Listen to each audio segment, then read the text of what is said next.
Now we all know citrus love to grow in the hotter regions of Australia, and you know, at the end of the day I'm down here in the colder parts and trying to grow citrus, and we've been quite successful.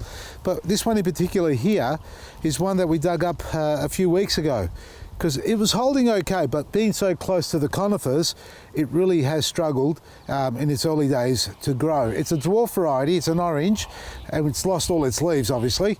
Now what we did with this one is we dug it out of the ground, and part of the demonstration that I did here, it was with a workshop that we had, is to show how sandy the soil is and how fibrous the soil had become with the root system from the conifers being so close to it, growing through, causing the tree to really starve and struggle with the moisture. Now being a sandy or a loam based soil and clay down below, water wasn't really penetrating through, and what we had also growing were potatoes. Somehow we had I don't know, a heap of spuds just germinated at the bottom of this and entangled themselves into the root ball. So we ripped this out of the ground. We did cut it back then. It was probably about this big, but I did cut it right back down. And again, all this is part of a demonstration for me to see how plants perform with certain approaches that we take. One in particular is, now you've got to come nice and close to see me say this, is urea. That's right, folks, because I was about to push the mulch back into place here because the birds had been here, and I was just about to grab it, and out in the background he goes, oh, Vader just pissed here. There he is. Now, the number ones are good. Now, you don't want to do it on the tree, and thankfully he missed the tree completely. Now, what I did with this is basically dug it out of the ground, and just behind me, I've left it for the purpose of showing you what was happening. This was in there with the roots. All this was entangled together with the tree trying to grow. So that's couch grass, and that's what happens with couch grass. It just mats upon itself. It layers upon layers and gets really thick. You can get to it, but you need to have some moisture in it to be able to sort of pull it out a lot easier. Now we replaced the soil, blended it in with the existing soil, our planting mix. We put our superfood on top, and we put our activated mulch, which, by the way, as you can see, the beans are growing and the birds have been here, so have the chooks, so they've ruffled it around. But if you come real close, which I know you just did, and let me put my glasses on because I've been waiting for this to happen, we've got new growth appearing everywhere. Now, admittedly, we have not had the right weather for this tree to take off earlier on. So it's been a number of weeks.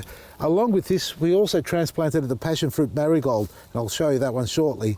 But what we've got to do now, and if you've got a tree that's died back, you've cut it back, and then you're waiting for new growth to come, chances are the growth isn't going to come right at the tips. As with other plants do, it grows right at the bottom of the tree. It will start to push out wherever the buds are the most active and where the moisture flows freely. So if you haven't got moisture flowing through some of these branches, chances are they're not going to grow. So this is what we're going to do now. Monitor the growth and then go in and have a close look if there's any growth further up. I don't see any there, so we're going to cut that off just there. And over here, as you can see, we've got the little stubble there, which is a little bit weak. I mean, it's short and it's got a bit of dieback on this here, but down below, have a look at the growth. It's popping up there. So we can cut it back about there. Look, oh, we even got one on that side. Now, out of those three, we're not going to keep all of them. We're going to see which one performs the best, and we'll remove the other two. And we do that again along the top. There's a lot of small branches, or a lot of small branches appearing, and a lot of multiple growths starting to burst out everywhere. Now, if we leave all these, you know what's going to happen? It's going to turn into a shrub. And that's okay if you want it to be shrubby, but then you can wait for it all to grow nice and strong and thin it out. But in the meantime, all the dieback, just cut it off. No need, even here. So we've got dieback a little bit there. We've got this one dying back here and a little bit of dieback there, but we've got growth coming off here. All that congestion going on there, we don't need that. Let's just get rid of that for now. It's a lot easier and less stress on the tree at the end of the day. And there's a couple here as well. We can cut that off. Look, you don't have to be so pedantic. You can allow some of this dieback to remain on it because it's pretty much dead wood. You can cut all that off if you like. And once all the new growth has established well enough, well, then you can go in and thin it out as well. And always make sure nobody's been doing their number ones before you go and ruffle around the base with the mulch. But if you really want to apply the good stuff here, it's the superfood and a sprinkle of black grit. And we did liquid feed it as well, folks.